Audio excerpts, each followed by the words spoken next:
კიდევ ერთი ფილმი, რომელიც ახლახანს თბილისის საერთაშორისო კინოფესტივალზე აჩვენეს, აკაკი შანშიაშვილის ზამთრისპირის სევდა, სადაც ერთ-ერთ მთავარ როლს თამაშობთ. ეს ფილმი რო გადარჩა და გამოვიდა კაკოსი, ეს არის კაკოს ძალიან დიდი გმირობა. ამ ფილმს არ ეწერა არაფერი.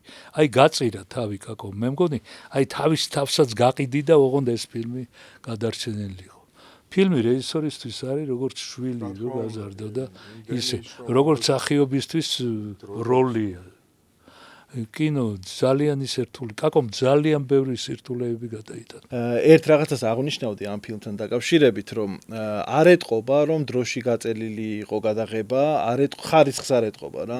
იმიტომ რომ ბოლო ხანებში მართლა რაღაც ექსპერიმენტული კინოც შემოვიდა თითქოს მოდაში, აი თქვათ მობილური გადაღებული ფილმები განათების გარეშე და ასე შემდეგ, ხატვრის გარეშე და ეს ფილმი არის აბსოლუტურად პროფესიონალურ დონეზე შესრულებული, ყველა კადრი ფერწერული ტილოსავით არის, ოპერატორს აქვს ნამუშევარი, მხატვარს აქვს ნამუშევარი, მართლა კინო ამ სიტყვის სრული მნიშვნელობით.